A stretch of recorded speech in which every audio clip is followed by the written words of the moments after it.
Hello guys, I am Amit Pandey, Mathematics faculty for JEE Mains Advanced, and you are watching Maths Clip.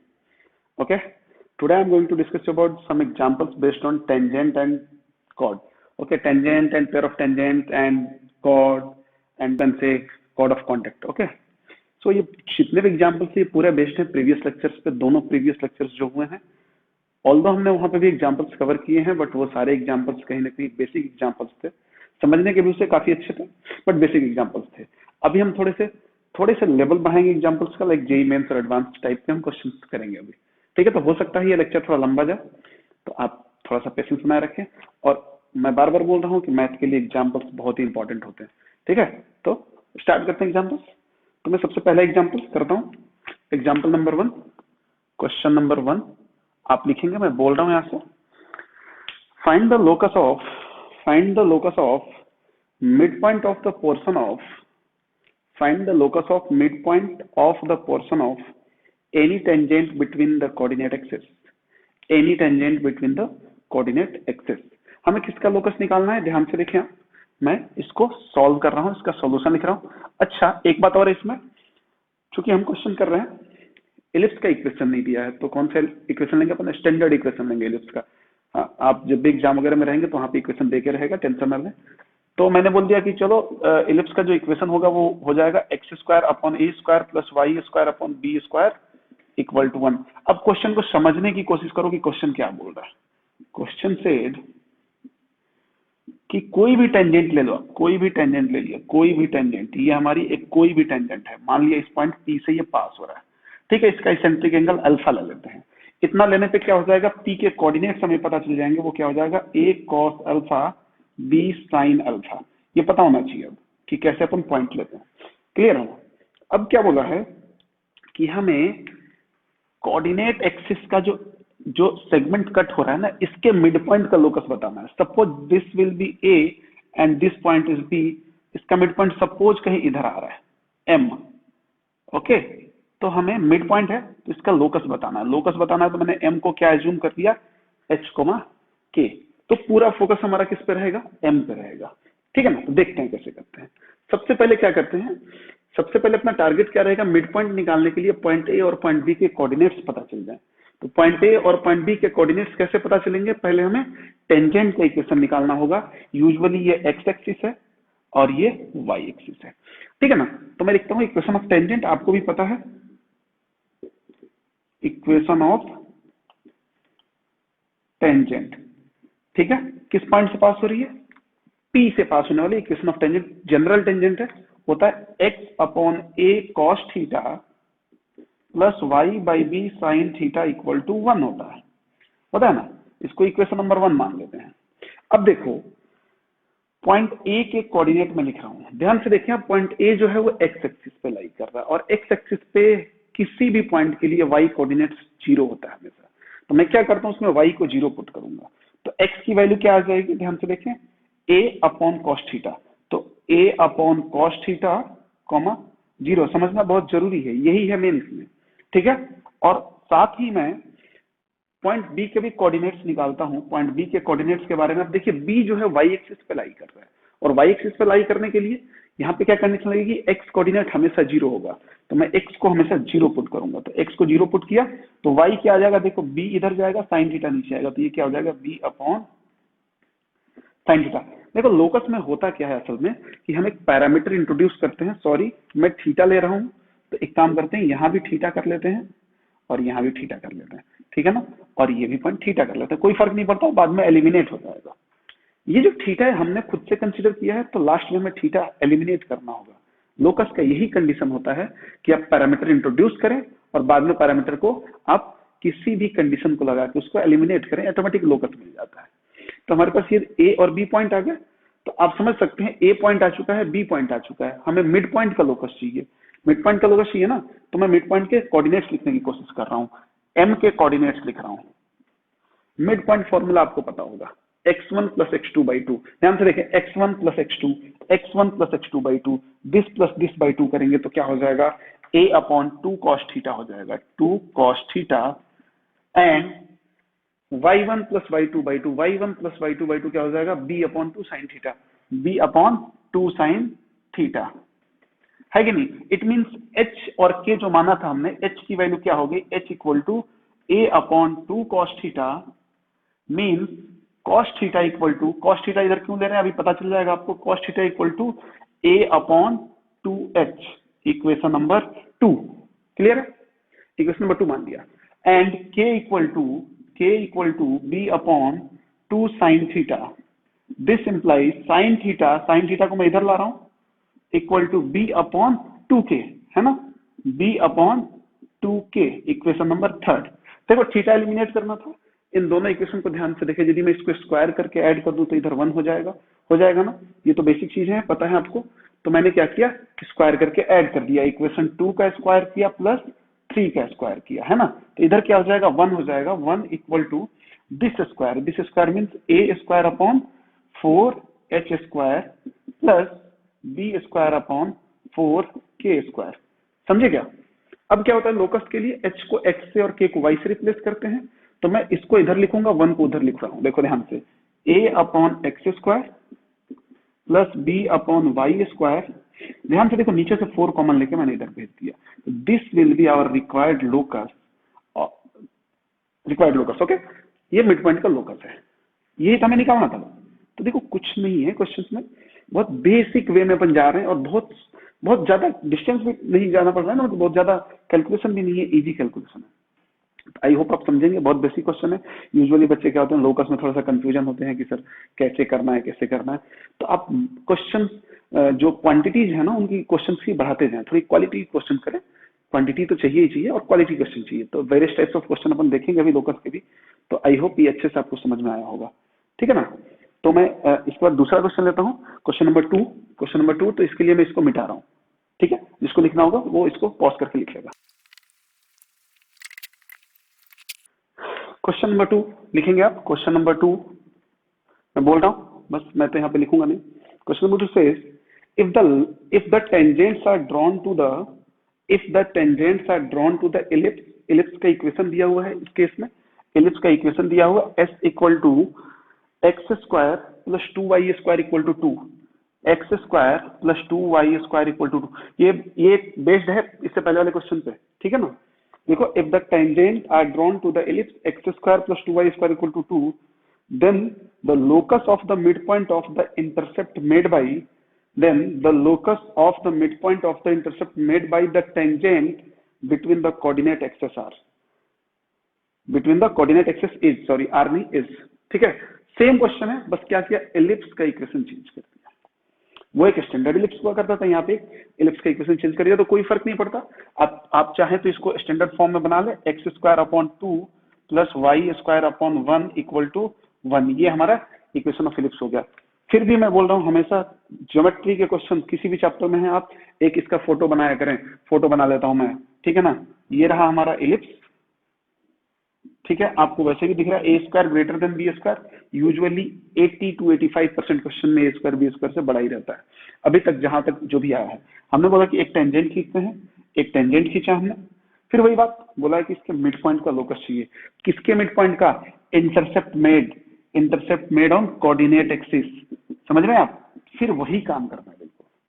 तो यहाँ पे मैं क्या करूंगा, यहाँ पे पॉइंट पी लूंगा, ठीक है, पॉइंट पी को यहाँ पे भी मैं क्या बोलता हूँ, थीटा ले लेता हूँ इसका इसेंट्रिक एंगल, तो पॉइंट पी के कोऑर्डिनेट्स आप लिख पाएंगे, क्या होता है a cos theta, but a यहाँ पे आपको मिल जाएगा, a स्क्वायर 2 है तो a कितना हो जाएगा √2, तो आपको पॉइंट क्या लेना पड़ेगा, √2 cos theta comma b sin theta, b कितना है, b स्क्वायर 1 है तो b भी 1 है, तो 1 sin थीटा। तो यहाँ पे बस फर्क ये हो गया कि पॉइंट में थोड़ा सा चेंज आ गया, a और b की जगह कुछ वैल्यूज आ गई, तो कोई फर्क नहीं पड़ता उससे। अब हमने लिखा इक्वेशन ऑफ टेंजेंट, तो वो तो सेम ही रहेगा ना, बट a और b पे ध्यान रखें, क्या होता है x upon a, x by a कितना है √2 cos theta plus y by b sin theta equal to 1, ये इक्वेशन ऑफ टेंजेंट हो गया, इसको इक्वेशन नंबर 1 मान लिया। अब मैं फिर से वही पॉइंट a के कोऑर्डिनेट्स निकाल रहा हूं, ध्यान से देखें, पॉइंट a के कोऑर्डिनेट्स के लिए क्या करेंगे, y को 0 कर देंगे, y 0 हो जाएगा टोटली, तो x की वैल्यू क्या हो जाएगी, √2 ऊपर जाएगा, cos थीटा नीचे आएगा, √2 upon cos theta, √2 upon cos theta, 0 and B के कोऑर्डिनेट्स लिखने के लिए आप क्या करेंगे, एक्स को 0 करेंगे तो ये टोटल 0 हो जाएगा, वाई क्या हो जाएगा 1 अपॉन साइन थीटा, ठीक है ना, 1 अपॉन साइन थीटा, चलेगा ना, कोई दिक्कत नहीं है, सेम चीज हो। अब देखो फिर अब हमें क्या चाहिए, इसका मिड पॉइंट चाहिए, मिड पॉइंट का लोकस चाहिए। मान लिया कहीं यहाँ पे है इसका मिड पॉइंट, फिर से मिड पॉइंट है, उसके लोकस के लिए हमने क्या किया, उसके कोऑर्डिनेट्स को एज्यूम कर लिया एच कोमा के, तो मैं एच निकाल सकता हूँ x1 प्लस x2 बाई 2, मैं यहाँ पे नहीं लिख रहा हूँ क्योंकि कंजेस्टेड होगा, आप यहाँ से उठा लें, तो मैं h की वैल्यू लिख सकता हूँ यहाँ से, h क्या हो जाएगा, this plus this by 2, x1 plus x2 by 2, तो क्या हो जाएगा √2 अपॉन 2 कॉस थीटा, समझ रहे हैं आप। तो यहां से हमें क्या मिला, कॉस थीटा इक्वल टू, देखो कॉस थीटा इधर जाऊं तो कॉस थीटा इक्वल टू, ये तो कट जाएगा ना √2 से √2 टाइम्स में, ये तो सबको पता होगा, तो क्या हो जाएगा 1 upon √2h, 1 upon √2h, equation number 2, clear है। अब के निकालते हैं, ठीक है ना, के कैसे निकालेंगे, y1 प्लस y2 बाई 2, अभी पिछले क्वेश्चन में किया था, के equal to y1 plus y2 by 2, मतलब 0 plus 1 upon sine theta by 2, 1 by 2 sine theta, 1 upon 2 sine theta, तो मैं साइन थीटा को इधर भेज दूं तो sine theta equal to 1 upon 2 के, इक्वेशन नंबर 3। फिर वही बात, साइन थीटा आ गया, थीटा एलिमिनेट करना था क्योंकि थीटा पैरामीटर हमने लिया था, खुद से इंट्रोड्यूस किया था, हटाना ही है उसको, तो हमने क्या किया 1 square sorry 2 square plus 3 square कर दिया, बस हो गया, ये आंसर दे देगा आपने 2 स्क्वायर प्लस 3 स्क्वायर, तो क्या हो जाएगा, इधर तो 1 हो जाएगा और इसका स्क्वायर करेंगे तो 1 upon 2x square, H square लिख लो, चलो अगले स्टेप में एक्स स्क्वायर ले लेंगे, प्लस 1 अपॉन 4 के स्क्वायर, 2 भेजना इधर नहीं भेजना आपकी मर्जी है, वो तो ऑप्शन पे डिपेंड करता है कि कितना मैनिपुलेशन करना पड़ेगा, तो h को x कर लो तो 1 upon 2x square plus 1 upon 4 y square equal to 1। अच्छा बेहतर होता है कि जो कुछ कॉमन आ सकता है आप लेकर उसको सेटल करें, तो क्या हो जाएगा 1 upon x square plus 1 upon 2y square equal to 2, ये हमारा रिक्वायर्ड लोकस हो जाएगा इस केस में, ठीक है ना। तो कहीं ना कहीं ये दोनों एग्जाम्पल, फर्स्ट और सेकंड एग्जाम्पल सेम थे, और मैं एक मुद्दे की बात आपको बता दूं कि ये क्वेश्चन आईआईटी के स्क्रीनिंग में आया हुआ था, आईआईटी 2004 स्क्रीनिंग का क्वेश्चन है, स्क्रीनिंग का मतलब समझते हैं, ठीक है ना, क्वालिफाइंग एक पेपर हुआ करता था उसका है ये, ठीक है ना। तो देखो कितना इजी है, कुछ भी नहीं है क्वेश्चन में, है क्या, बस कंसेप्ट है, और कंसेप्ट हमें पता है, और कंसेप्ट पता है तो यूं हो जाएगा, मतलब चुटकी बजाओ और आंसर पाओ, ठीक है। तो आई होप आप समझ रहे होंगे, आप इसको लिख लें, मैं अगला क्वेश्चन ले रहा हूं, इसको मिटा रहा हूं, ठीक है। तो क्वेश्चन नंबर 3 लेते हैं, थर्ड आप क्वेश्चन लिखेंगे, मैं यहाँ पे कर दूं question number 3, let P be a point, एक पॉइंट है P, let P be a point in first quadrant lying on the ellipse, ellipse का इक्वेशन गिवन है 9x square plus 16y square equal to 144, ठीक है, lying on the ellipse this such that the tangent at point P, such that the tangent at point P to the ellipse is inclined at an angle P to the ellipse is inclined at an angle 135 degree to the positive direction of x-axis, to the positive direction of x-axis। इस type का question एक किए हुए अपन, ठीक है ना, कि tangent इतना इंक्लाइंड है, वहां पे शायद 30 डिग्री था अपना, पिछले लेक्चर में आप देख सकते हैं उसमें, ठीक है, with the positive direction of x-axis, then the coordinates of point P will be, then the coordinates of point P will be, ध्यान से देखिए ये क्वेश्चन जेईई में 2014 में आया हुआ है, ठीक है, बिल्कुल इजी क्वेश्चन है, और इतना ही नहीं है, बहुत लोग को डाउट रहता है कि सर इस टाइप के क्वेश्चंस कैसे करते हैं, वो चाहे सर्कल में है, चाहे पैराबोला में है, चाहे अभी इलिप्स कर रहे हैं या आगे हाइपरबोला में करेंगे, सबका फंडा एक है, तरीका एक है करने का। ध्यान से देखें क्या बोल रहा है, सोल्यूशन में इसका कर रहा हूँ, देखो ध्यान से क्या बोल रहा है।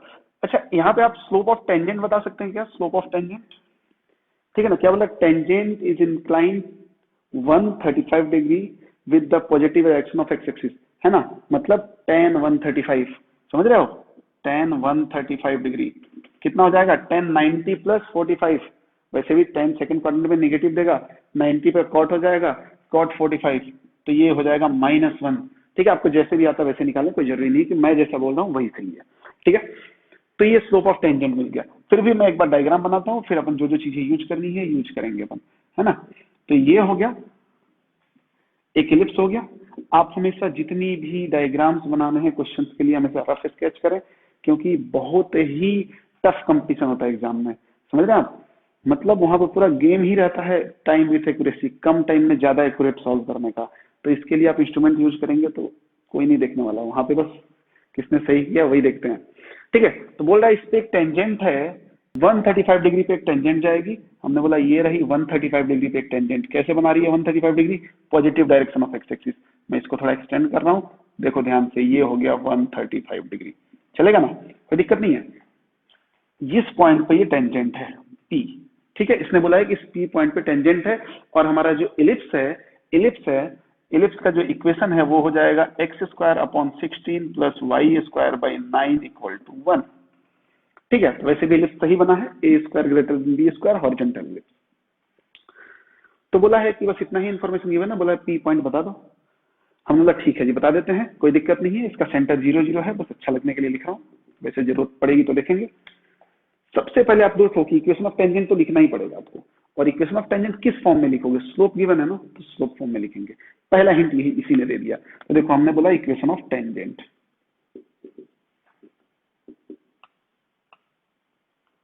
इक्वेशन ऑफ टेंजेंट, ठीक है। कैसे लिखेंगे? y = mx, m कितना है? -1, तो -x ± √a² m², a² है 16, m² है 1, 16 प्लस b², 16 + 9 25। तो ये इधर भेज दूं तो ये क्या हो जाएगा? x + y = ±√25।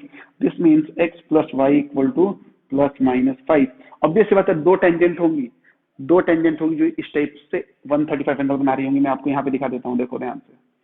एक ऐसे भी जा रही होगी यहाँ से, इसका भी जब आप एंगल यहाँ से मेजर करोगे तो कितना हो जाएगा?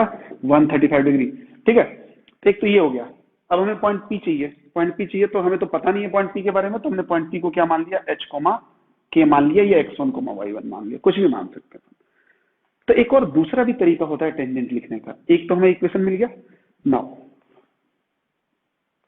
अब मैं लिखता हूं कि equation of tangent from point P, equation of tangent from point P। समझे आप? मैं बार बार बोल रहा हूं, ये एक ऐसा एग्जांपल है जो हमेशा हर चैप्टर्स में आता है, इस टाइप का एग्जांपल, ठीक है। तो पॉइंट P के रिस्पेक्ट में पॉइंट फॉर्म में टेंजेंट कैसे लिखते हैं? x x1 / a² + y y1 / b² = 1। x x1 means hx upon a² plus ky upon b² = 1, है ना। अब चाहे तो सेटल करें या ना करें, कोई फर्क नहीं पड़ता। अब एक बात बताओ, मैं इसको इक्वेशन नंबर 1 ले रहा हूं और इसको इक्वेशन नंबर 2 ले रहा हूं। अब एक बात समझना, क्या ये वही टेंजेंट है जो पॉइंट P से पास कर रही है? जी बिल्कुल।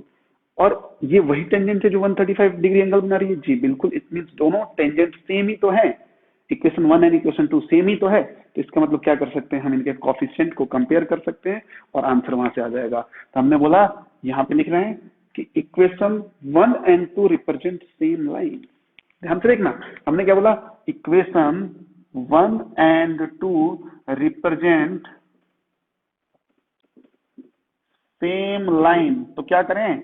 कंपेयर कर दिया, कंपेयर कर रहे हैं। क्या कंपेयर कर रहे हैं? कोएफिशिएंट कंपेयर कर रहे हैं, ठीक है ना। कैसे कंपेयर करते हैं आप ध्यान से देखें, x का कोएफिशिएंट अपॉन दिस का x का कोएफिशिएंट। तो इसका क्या है? 1 है, तो 1/h/a², 1/h/ अच्छा सॉरी, a² की वैल्यू अभी रख दो आप। a² कितना है?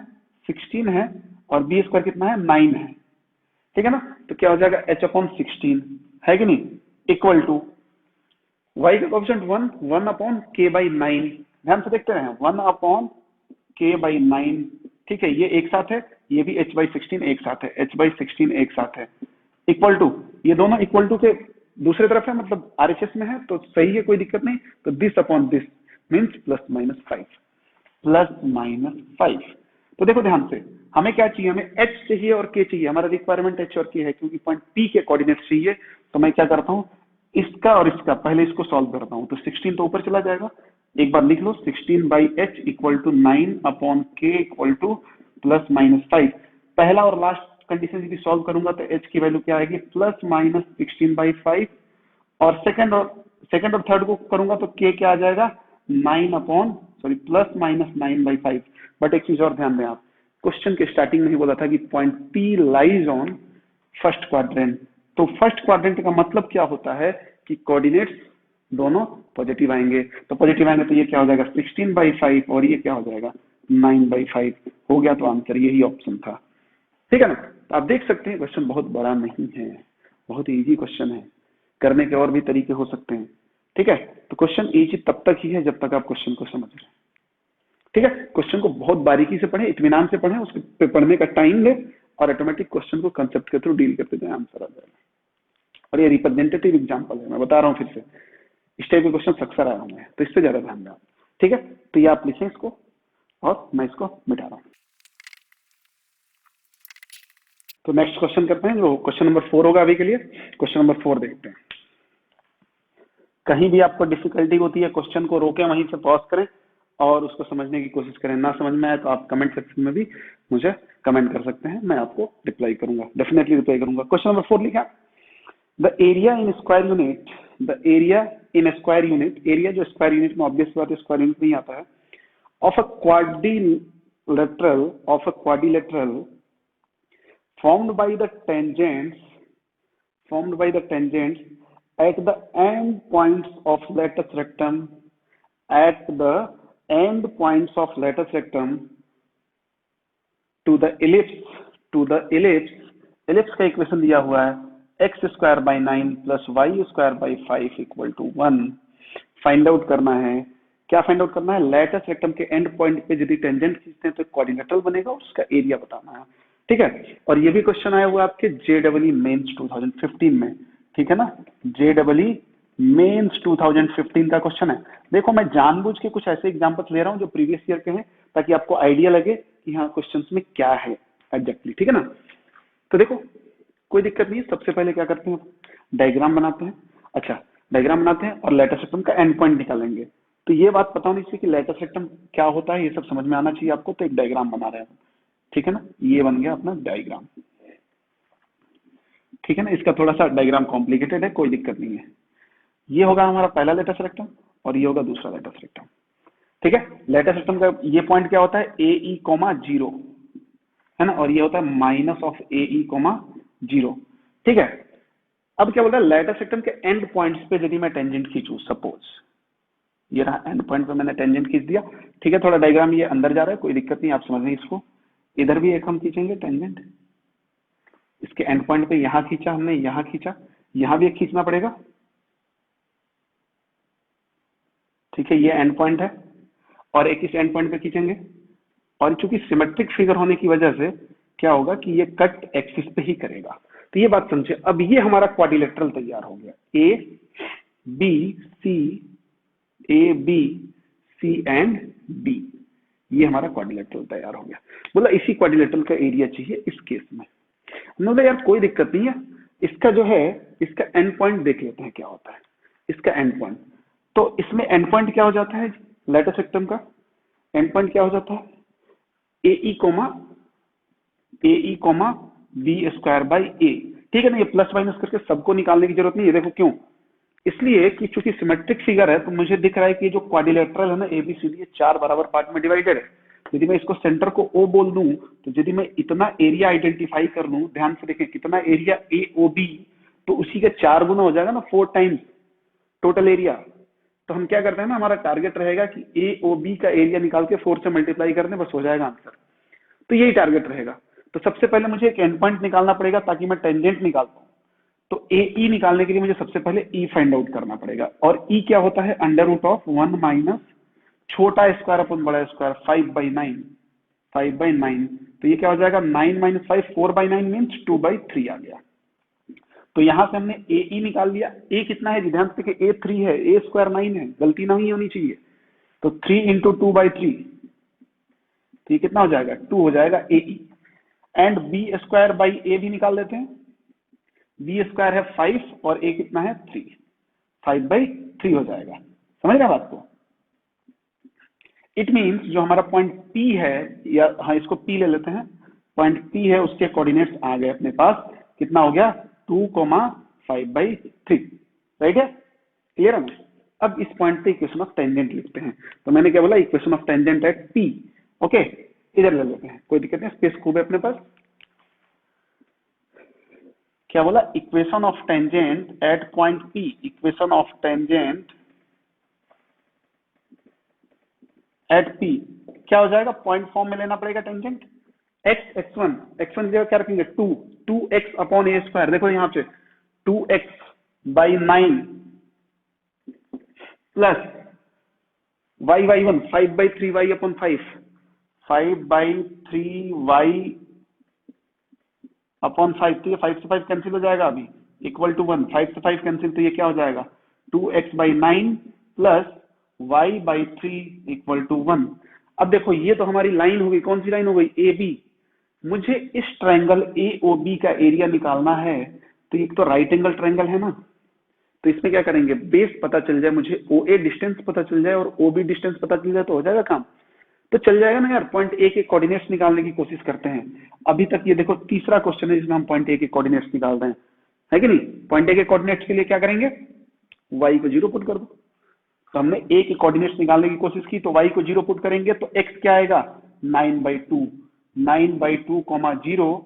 एंड b के कोऑर्डिनेट्स निकालने के लिए क्या करेंगे, ध्यान से देखें, x को 0 पुट करना है क्योंकि ये y एक्सिस है। तो क्या हो जाएगा, x को 0 पुट किया तो y कितना हो जाएगा, 3, 0,3। इट मीन्स OA क्या हो जाएगा, it means OA will be 9/2 and OB will be 3। अब मैं क्या करता हूं, एरिया ऑफ ट्रायंगल AOB निकाल रहा हूं। एरिया ऑफ ट्रायंगल A1 बोल देता हूं उसको, एरिया ऑफ ट्रायंगल AOB जिसको मैं A1 बोल रहा हूं, क्या हो जाएगा, हाफ बेस कितना है, 9/2 इंटू 3, तो कितना हो जाएगा, 27/4 स्क्वायर यूनिट या यूनिट स्क्वायर। लेकिन आप ध्यान दें, ये तो एक पोर्शन का एरिया है, हमें इसे कितने पोर्शन है, 4। तो हमने क्या बोला, रिक्वायर्ड एरिया कितना हो जाएगा, 4 इंटू 27/4। आंसर कितना हो गया, 27 unit square. This is our required answer, और ये ऑप्शन में है, ठीक है ना। तो देखो, तो मेंस 2015 का तो क्वेश्चन के लेवल तो यही है। और मैं पहले ही बोला था कि चैप्टर इतना इंपॉर्टेंट है, 2014 में भी आया है, 2015 में भी आया है, ठीक है। तो इसलिए देखो, और क्वेश्चन एक जैसे रिपीट हो रहे हैं ना, तो ये रिप्रेजेंटेटिव एग्जांपल्स हैं इस चैप्टर से, तो इसको आप बहुत ध्यान से देखें, ठीक है। तो आप इसको पॉज करके, वीडियो पॉज करके आप इसको लिखेंगे, मैं मिटा रहा हूं, ठीक है। क्वेश्चन नंबर 5 लेते हैं। क्वेश्चन नंबर 5 देखो क्या बोल रहा है क्वेश्चन, आप लिखिए question number 5। Tangent at a point on the ellipse, tangent at a point on the ellipse, standard ellipse की बात चल रही है, x² upon a square plus y² upon b square equal to 1, ठीक है। Tangent at a point on the ellipse, this is drawn, किसी भी point पर टेंजेंट ड्रॉ करना, is drawn which cuts the coordinate axis at A and B, which cuts the coordinate axis at A and B, then the minimum area of triangle AOB is, then the minimum area of triangle AOB is where O is origin। अरे यार, same question repeat हो रहे हैं। और ये मैं बता दूं आपको क्यों मैं ये क्वेश्चन करा रहा हूं, ये भी आपके IIT 2005 में के स्क्रीनिंग में आया हुआ है। जैसे अभी के टाइम में मेंस है, वो एडवांस के लिए स्क्रीनिंग है, क्योंकि मेंस आप क्वालिफाई करेंगे तभी एडवांस दे सकते हैं, वैसे ही पहले IIT का स्क्रीनिंग हुआ करता था, है ना। तो क्या बोला है, इस पे कोई भी टेंजेंट खींचा हमने, हाँ जी खींच लिया, कोई भी टेंजेंट खींचा लो, चलेगा, ठीक है ना। कोई भी पॉइंट ले लो इस पे, तो P क्या हो जाएगा, इसको थीटा ले लेते हैं यहाँ पे। तो P के कोऑर्डिनेट्स कई बार हो चुका है, A cos theta and B sin theta, है ना। अब बोला ये कहाँ कट कर रहा है कोऑर्डिनेट एक्सिस को, A एंड B पे, और सेंटर O है। तो मिनिमम एरिया AOB कितना हो सकता है, ये मिनिमम बताना है आपको, ठीक है ना। ये नहीं केवल निकाल के रख देना है, आपको मिनिमम बताना है। मतलब ठीक है, पहले एरिया तो निकालो, फिर मिनिमम मैक्सिमम की बात करेंगे। एरिया निकल जाएगा यार यूजुअली। मैंने क्या बोला, इक्वेशन ऑफ टेंजेंट की बात कर रहे हैं, समझना आप। क्या हो जाएगा, x/a cos theta, x/a cos theta plus y/b sin theta equal to 0। ये पिछले क्वेश्चन जैसा ही है। अब पॉइंट ए के कोऑर्डिनेट्स मैं निकाल रहा हूँ, पॉइंट ए के कोऑर्डिनेट्स, उसके लिए क्या करूँ, y को 0 कर दूं, 0 किया तो ये क्या हो जाएगा, x क्या हो जाएगा, a/cos theta. A by cos theta comma 0 and point B के कोऑर्डिनेट्स के लिए क्या करेंगे, एक्स को 0 किया तो वाई क्या हो जाएगा, बी बाई साइन थीटा। समझना ध्यान से। इट मीन्स ओ ए जो डिस्टेंस है वो कितना हो गया, ए बाई कॉस थीटा, और ओ बी डिस्टेंस कितना हो गया, बी बाई साइन थीटा। तो मैं एरिया निकाल रहा हूं। अब area of triangle A O B क्या हो जाएगा, हाफ इंटू बेस, बेस कितना है A by cos theta into height B by sine theta. समझ रहे हो? तो ऊपर क्या हो जाएगा ए बी और नीचे क्या हो जाएगा साइन 2 थीटा। ठीक है, 2 sine theta cos theta sine 2 theta होता है। ये तो हमारा एरिया है ना, इसको मैं ए बोल देता हूं। ए कितना आ गया हमारा, सॉरी ए आर लिखो, क्योंकि ए ऑलरेडी हम यूज कर रहे हैं। तो ए आर कितना हो गया, a b upon sine 2 theta. अब देखो ध्यान से, क्या बोला, मिनिमम होना चाहिए, एरिया मिनिमम होना चाहिए। मिनिमम होना चाहिए तो ए तो फिक्स है, ए तो फिक्स होता है, कांस्टेंट होता है, बी भी फिक्स होता है। साइन का तब तक मतलब है जब थीटा है, इसका मतलब थीटा ही तो वेरिएबल है, थीटा ही तो वेरी करेगा। तो किसी भी ऐसी क्वांटिटी जो P बाई क्यू के फॉर्म में लिखी है और इसको फिक्स कर दिया जाए, तो इसको बढ़ाने और घटाने पे इसकी वैल्यू, टोटल वैल्यू चेंज होगी ना। तो यदि मैं Q को बढ़ाऊंगा तो वैल्यू क्या होगी, रिड्यूस होगी। तो हमें यहाँ पे क्या चाहिए, मिनिमम, मिनिमम चाहिए। तो हमें क्या करना पड़ेगा, साइन 2 थीटा की मैक्सिमम वैल्यू रखनी पड़ेगी। बात को समझना। ऊपर यदि फिक्स है हमारा, ऊपर न्यूमरेटर फिक्स है, डिनोमिनेटर यदि हम मैक्सिमम कर दें तो वैल्यू क्या हो जाएगी, मिनिमम आ जाएगी। तो मैंने लिखा एरिया मिनिमम की बात करें तो क्या हो जाएगा, a b, because sine 2 theta maximum कितना हो जाएगा, साइन हमेशा मैक्सिमम 1 वैल्यू देता है। ठीक है, तो ये हमारा एरिया मिनिमम का आंसर हो जाएगा। अब देखो इस क्वेश्चन में क्या था, और ये भी अपन बता सकते हैं कि कितने थीटा पे होगा। साइन 2 थीटा 1 कब होगा, जब 2 थीटा पाई बाई 2 हो जाएगा। तो थीटा कितना हो जाएगा, पाई बाई 4। तो at theta equal to pi by 4, मतलब आप इसेंट्रिक एंगल सर्कल बना के पाई बाई 4 लेंगे ना जब यहां से, और टेंजेंट खींचेंगे तो सबसे मिनिमम एरिया देगा। ये तो क्वेश्चन है। ठीक है, आई होप क्वेश्चन बहुत ही इजी था। ठीक है ना। अगला क्वेश्चन इसी के साथ लेते हैं, वो थोड़ा सा अलग क्वेश्चन है, क्वेश्चन नंबर 6 है। और यूजुअली इस टाइप के भी क्वेश्चन हमेशा पूछे जाते हैं। क्वेश्चन नंबर 6 बोल रहा है कि find common tangent to find common tangent to find common tangent to x square plus y square equal to 9 and x square by 25 plus y square by 4 equal to 1। ठीक है, ये बताना है, इनके कॉमन टेंजेंट्स के equations बताने हैं। ठीक है, देखना यहाँ पे ध्यान से देखो, मैं इसका पहले डायग्राम बना रहा हूँ, फोटो देखो कैसे बनाते हैं। सबसे पहले मैं इलिप्स बना लूं, कोई सा भी बना लो आप, कोई फर्क नहीं पड़ता। Ellipse, A square greater than B square, ऐसे ही बना होगा, बिल्कुल ऐसे ही बना है। ठीक है, ये पॉइंट क्या होगा, 5,0 होगा, ये -5,0, थोड़ा सा और एक्सटेंड कर दिया है ना। ये point 0,2 and this will B 0,-2। इसमें तो कोई डाउट नहीं होना चाहिए। सेंटर 0 0, सर्कल का भी सेंटर 0 0 है, और रेडियस क्या है, 3 है। 3 है मीन्स सर्कल इधर से पास करेगा 3 और इधर थोड़ा ऊपर जाएगा, मतलब सर्कल ऐसे बना होगा। ठीक है, इलिप्स जैसा दिख रहा है वैसे, लेकिन आप इसको कंसीडर करें सर्कल। ठीक है ना, यहाँ है 3, यहाँ भी है 3, ये भी है 3 और ये भी है 3। ठीक है ना, तो ये है। तो बोला number of common tangent, number नहीं पूछा, नंबर ऑफ कॉमन टेंजेंट तो यूं बता देंगे, देखो 4 बनेंगे यहाँ से, एक इधर, एक इधर, एक इधर और एक इधर। हमें बोला इक्वेशन ऑफ कॉमन टेंजेंट चाहिए, कोई दिक्कत नहीं। और ये भी क्वेश्चन काफी इंपॉर्टेंट है, सर्कल में हमेशा आता रहता है। सर्कल में इसलिए आता रहता है कि सर्कल को क्या करेगा, ये कभी पैराबोला के साथ करेगा, कभी इलिप्स के साथ करेगा, कभी हाइपरबोला के साथ करेगा। तो इसका बहुत ही स्टैंडर्ड मेथड है। ठीक है ना, इसका स्टैंडर्ड मेथड क्या है कि सबसे पहले सर्कल को आप बिल्कुल अवॉइड करें, सर्कल को लास्ट में यूज करेंगे। सबसे पहले आप क्या करें, इलिप्स पे कोई भी एक टेंजेंट खींचें। तो मैंने बोला इक्वेशन ऑफ टेंजेंट कोई भी लिखें, equation of tangent on ellipse.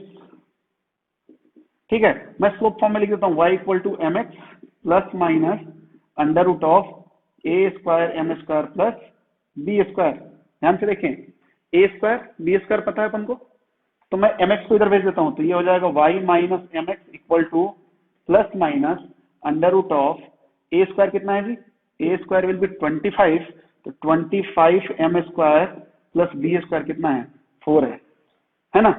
थोड़ा सा इसको मैं और सॉल्व कर लेता हूँ, दोनों तरफ का स्क्वायर कर लेता हूँ, कुछ नहीं उससे कोई खास फर्क नहीं पड़ने वाला। आप चाहे तो ऐसे भी रहने देते हैं, ठीक है, चलता नहीं तो ऐसे ही रहने दो, इसको इक्वेशन नंबर 1 मान लिया। ठीक है, अब मैं इधर मिटा रहा हूँ, अब मैं इधर मिटा रहा हूँ, देखो कीड़ा आ रहा है यहाँ पे। ठीक है, अब मैं इसको मिटा रहा हूँ, ध्यान से रखें आप। मैंने इक्वेशन ऑफ टेंजेंट लिख लिया है।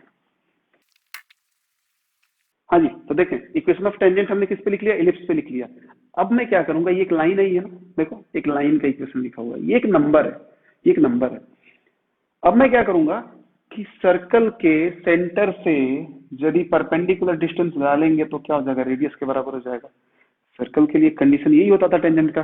तो हमने अब इसके लिए क्या कंडीशन लगाना है कि सर्कल के सेंटर से जो लेंथ ऑफ परपेंडिकुलर होगा वो क्या होगा, रेडियस के बराबर होगा, है कि नहीं। तो अपन इसको करते हैं, ठीक है, चाहे तो इसको और एक स्टेप ले लो, y माइनस एम एक्स, और इसको इधर भेज दिया तो प्लस इधर आएगा तो माइनस, और माइनस आएगा तो प्लस, तो फिर भी प्लस माइनस रहेगा, ये हो जाएगा 25m² प्लस 4, है कि नहीं। ये इक्वेशन नंबर 1 था, सेम ही लिखा हुआ है। अब मैंने क्या लिखा कि for condition of tangent on circle, circle पे कंडीशन ऑफ टेंजेंसी लगा रहे हैं, तो क्या होगा, सेंटर से परपेंडिकुलर डिस्टेंस, सेंटर कितना है 0,0, इससे इस लाइन पे परपेंडिकुलर डिस्टेंस, क्योंकि ये लाइन टेंजेंट इलिप्स के लिए भी है और सर्कल के लिए भी टेंजेंट हो रही है या करनी है, सेम बात है। तो क्या करेंगे, इस लाइन पे 0,0 से परपेंडिकुलर डिस्टेंस किसके बराबर होगा, रेडियस के बराबर होगा। आपको पता होना चाहिए सर्कल पे कोई भी टेंजेंट खींचेंगे आप, कोई भी टेंजेंट खींचेंगे तो सेंटर से जो परपेंडिकुलर डिस्टेंस होता है वो किसके बराबर होता है, रेडियस के बराबर होता है। तो मैं वो कंडीशन अप्लाई कर देता हूँ बस, और आंसर आ जाएगा हमारा। ठीक है, तो मैंने क्या किया, सेंटर से परपेंडिकुलर डिस्टेंस 0,0 से परपेंडिकुलर डिस्टेंस किसी लाइन पे डालते हैं तो कैसे परपेंडिकुलर लेंथ निकालते हैं, मॉड लेते हैं। सबसे पहले 0,0 पुट करो इसमें, तो 0 0, ठीक है ना। वैसे एक्स में पहले 0 और वाई में 0, तो ये 0 हो गया। तो क्या बच जाएगा, ये बच जाएगा plus minus under root of 25m² plus 4, ठीक है, upon under root of a² plus b²। A क्या होता है, एक्स का कोफिशिएंट, एक्स का कोफिशिएंट क्या है -m, a² कितना हो जाएगा m², और y² कितना हो जाएगा 1, इक्वल टू रेडियस कितना है हमारा 3। ये हो गया, यहां से m की वैल्यू आएगी, यहां से m की वैल्यू आएगी और इसमें पुट कर देंगे, आंसर मिल जाएगा। समझ रहे होंगे आप। तो मैं क्या करता हूँ, इसका स्क्वायर कर देता हूँ। मॉड हटाने के लिए स्क्वायर कर सकते हैं, या आप एक बार प्लस और एक बार माइनस लेकर सॉल्व कर सकते हैं। स्क्वायर करने से फायदा ये होगा कि मॉड भी हटेगा, प्लस माइनस भी गायब होगा और रूट भी गायब होगा। तो मैं स्क्वायर करता हूँ, squaring both sides, squaring both sides, समझे क्या। तो बोथ साइड स्क्वायर कर रहे हैं तो ये क्या हो जाएगा 25m² प्लस 4 इक्वल टू, मैं इधर क्रॉस मल्टीप्लाई कर रहा हूँ, ये क्या हो गया 9, और ये उधर चल जाके क्या हो जाएगा m² plus 1 means 9m² plus 9, m² को इधर लाएंगे तो 25 minus 9, 25 minus 9 16m² equal to 5। तो m² कितना हो जाएगा 5/16। तो m की वैल्यू कितनी हो जाएगी, ध्यान से देखिए, प्लस माइनस 5/4। डायरेक्टली केवल 5/4 ना लिखे क्योंकि स्लोप नेगेटिव पॉजिटिव सब हो सकता है। ठीक है, तब मैं इक्वेशन लिखूं, इक्वेशन ऑफ टेंजेंट, m की वैल्यू रखो, आंसर पाओ। तो मैं लिख रहा हूँ इक्वेशन ऑफ टेंजेंट। देखिए 4 आएंगी इक्वेशन, इक्वेशन ऑफ टेंजेंट। सबसे पहले क्या लें, m की वैल्यू प्लस 5/4 लेते हैं, रखते हैं इसमें, तो क्या हो जाएगा देखो, y minus 5/4x equal to plus minus 5/4 रखो, यहाँ पे 5/4 रखो। 5/4 रखोगे तो मैं लिख लेता हूँ एक बार, अंडर रूट ऑफ 25 इंटू 5/4 कितना आ जाएगा 25/4, सॉरी 25/16 और प्लस 4। यदि मैं इसको सॉल्व करता हूं तो क्या हो जाएगा, y minus 5/4x equal to plus minus under root of, ध्यान से देखें ये कितना हो जाएगा 625, 25 इंटू 25 625, और ये 64। तो मैंने लिखा 625 प्लस 64 अपॉन 16, तो ये क्या हो जाएगा प्लस माइनस अंडर रूट 689 हो रहा है ना, 689 अपॉन 16। तो देखो क्या होगा, y माइनस 5/4, या इसको मैं इधर भी सॉल्व कर लेता हूँ, 4 को इधर भेज देता हूँ, 4y minus 5x equal to plus minus root 689 upon 4, 4 से 4 कैंसिल, तो यहां से हमें क्या इक्वेशन मिल रहा है, ये मिल रहा है एक तो 4y minus 5x equal to plus minus under root of 689। समझे क्या? देखो एक बार प्लस लोगे तो एक टेंजेंट, एक बार माइनस लोगे तो दूसरी टेंजेंट। अभी बाकी है हमारे पास, हमने ये m कब लिया है, ये इफ m इक्वल टू ये 5/4 का केस चल रहा है। अभी मैं क्या करता हूँ, m इक्वल टू माइनस 5/4 लेता हूँ और डायरेक्ट आंसर लिखेंगे, इतना कैलकुलेशन थोड़ी करेंगे। अब now m equal to minus 5/4। अब देखो क्या होगा, माइनस आएगा, माइनस यहाँ आएगा तो यहाँ प्लस बना देगा। बाकी कहाँ का m यूज हुआ है, एक यहाँ यूज हो रहा है और एक यहाँ यूज हो रहा है, तो यहाँ तो कोई फर्क नहीं पड़ेगा। फर्क कहाँ पड़ेगा, बस यहाँ पड़ेगा। तो यहाँ पड़ेगा मीन ये बस यहाँ प्लस आ जाएगा, तो क्या हो जाएगा 4y plus 5x equal to plus minus under root of 689। ठीक है, तो आप इसको, ये हमारे पास 4 टेंजेंट्स रही, 2 यहाँ पे और 2 यहाँ पे, तो ये हमारे हो गए आंसर। ठीक है ना, ये थोड़ा क्वेश्चन बड़ा इसलिए चला जाता है कि 2 बार हमें कंडीशन लगाना पड़ता है टेंजेंट का। ठीक है, लेकिन बहुत बड़ा नहीं है। आप यदि इसको तरीके से करें तो 2 मिनट, मुश्किल से 2 मिनट लगेगा, 2 मिनट मोर देन सफिशिएंट। समझेगा? तो ये रहा अपना ये क्वेश्चन, थोड़ा सा अलग क्वेश्चन था और काफी बेहतर क्वेश्चन है ये आपके लिए। ठीक है, तो आप इसको समझे, अच्छे से समझे, है ना, समझ रहे होंगे आप। तो आप इसको लिख लेंगे, मैं इसको मिटा रहा हूं, है ना। ठीक है, तो एक क्वेश्चन और लेते हैं, ये लास्ट क्वेश्चन रहेगा आज के लिए। तो क्वेश्चन मैं आपको बोल रहा हूँ, बहुत छोटा सा क्वेश्चन है, आप समझ के कर सकते हैं इसको। छोटा सा क्वेश्चन है, लिखो the tangent drawn at the extremities of focal chord, the tangent drawn at the extremities of focal chord intersecting on corresponding directrix, intersecting on corresponding directrix, okay, intersecting on corresponding directrix। तो ध्यान से देखें क्या बोल रहा है, proof करना है, ये प्रूफ करना है आपको कि the tangent drawn at extremities of the focal cord. समझना, यहाँ पे भी इलिप्स नहीं दिया हुआ तो इलिप्स कौन सा लेंगे, वही standard ellipse, x square upon a square plus y square upon b square equal to 1, यही वाला लेंगे, है ना। अब क्या बोला है, उसको उसका डायग्राम बनाते हैं। बोला tangent drawn at extremities of focal cord. Focal cord क्या होगा, फोकस से पास हो रही होगी, ये रहा फोकस अपना AE,0। बोला इसके एक्सट्रीमिटीज पे यदि focal cord, sorry focal cord के एक्सट्रीमिटीज का टेंजेंट खींचोगे तो वो डायरेक्ट्रिक्स पे कट करेगा। हम मतलब देख लेते हैं। ठीक है ना, मैं यहाँ पे टेंजेंट खींच रहा हूँ और एक यहाँ पे टेंजेंट खींच रहा हूँ। ठीक है, आप इसको थोड़ा सा कंसीडर कर लेंगे ऐसे, और इसका ये कहना है कि आप ये प्रूफ करें कि ये पॉइंट कहाँ पे है, डायरेक्ट्रिक्स पे। ये तो बोल रहा है करस्पॉन्डिंग डायरेक्ट्रिक्स। ठीक है, ये प्रूफ करना है कि हमें जो ये पॉइंट P आएगा ना, ये तो हो गया x इक्वल टू A/E, और ये जो पॉइंट ऑफ इंटरसेक्शन आएगा दोनों टेंजेंट्स का P मान लिया h को मा के, तो आप प्रूफ करें कि ये डायरेक्ट्रिक्स पे है। देखो इसके करने के कई सारे तरीके हो सकते हैं। आप क्या करें कि इसका पॉइंट P अल्फा ले लें और यहाँ पे Q बीटा ले लें, है कि नहीं, इस टाइप से अपन ने किया कई बार। और अल्फा मतलब A cos alpha B sin alpha पे आप इक्वेशन ऑफ टेंजेंट लिखेंगे, इस पे भी इक्वेशन ऑफ टेंजेंट लिखेंगे, अल्फा बीटा में ये सॉल्व करेंगे तो रिलेशन मिलेगा। फिर आप फोकल कॉर्ड की कंडीशन लगाएंगे, यहाँ पे याद होगा कुछ, याद होगा कुछ, है कि नहीं, tan alpha by 2 tan beta by 2 equal to E plus 1 upon E minus 1, और वैसे भी होता था E cos alpha plus beta by 2 equal to cos alpha minus beta by 2। मिला जुला के काफी कॉम्प्लिकेटेड कंडीशन आप क्रिएट कर देंगे, काफी कॉम्प्लिकेटेड हो जाएगा, मैं बार बार बोल रहा हूँ ये। तो देखो इससे टेक्निकली थोड़ा चलते हैं। क्या बोला, उल्टा चलते हैं। उल्टा क्या चलते हैं, मैंने मान लिया हम इसको h कोमा के यूज करते हैं। हमने बोला h कोमा के रिस्पेक्ट में जो ये PQ है, ये क्या है, कॉर्ड ऑफ कॉन्टेक्ट है, तो मैंने लिखा इक्वेशन ऑफ PQ। देखो यही टेक्निकली यही सोचना होता है। एक अच्छे बच्चे में और एक थोड़ा सा जो डल बच्चा हो, तो उसमें इतना ही फर्क होता है, सोचने की क्षमता। बस आप कितना क्विक सोच रहे हैं और कितना वो इफेक्टिव है, बहुत मैटर करता है। तो इक्वेशन ऑफ PQ क्या है जी, COC, कॉर्ड ऑफ कॉन्टेक्ट है। इक्वेशन ऑफ PQ क्या हो जाएगा with respect to P, T equal to 0। It means x1 means HX upon A square plus KY upon B square equal to 1, है कि नहीं। ठीक है, अब देखो H के यूज कर लिया ना, ऑटोमेटिक आना होगा जो आ जाएगा, कंडीशंस लगाते रहो। पी क्यू के लिए क्या बोला था, कॉर्ड ये कौन सी है, फोकल कॉर्ड है, फोकल कॉर्ड हमने यूज नहीं किया ना। इट मीन्स ये जो लाइन है कहां से पास करेगी, हमने बोला कि ये इक्वेशन 1 लिख देता हूं यहाँ पे, इट पासेस थ्रू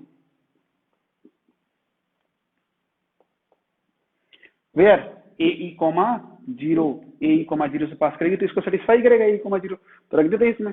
तो h into a e upon a square plus k into zero upon b square, तो ये तो जीरो ही हो जाएगा, इक्वल टू 1, टोटल जीरो हो गया, ए से एक ए कैंसिल, तो h into e by a equal to 1 आ गया, तो एच इक्वल टू क्या हो जाएगा, ए बाई ई।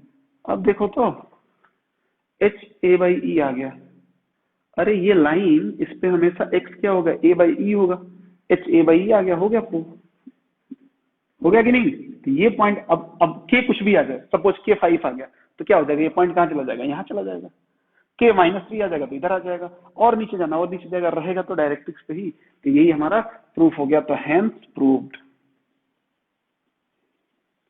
समझ रहे हो, देखो बस यही थोड़ा सा समझना था इसमें कि क्वेश्चन को रिवर्स गियर लगा लो ना, रिवर्स गियर में फट से हो जाएगा।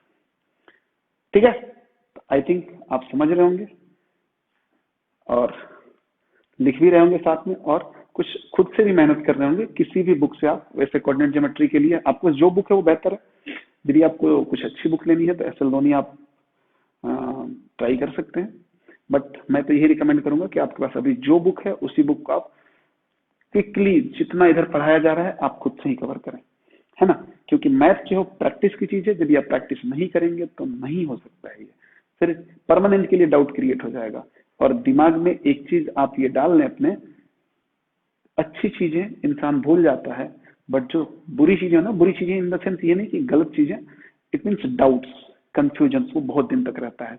तो मैं यही बोलूंगा कि आप डाउट्स को ना आने दें अपने दिमाग में, और बस, और क्या। Thank you so much.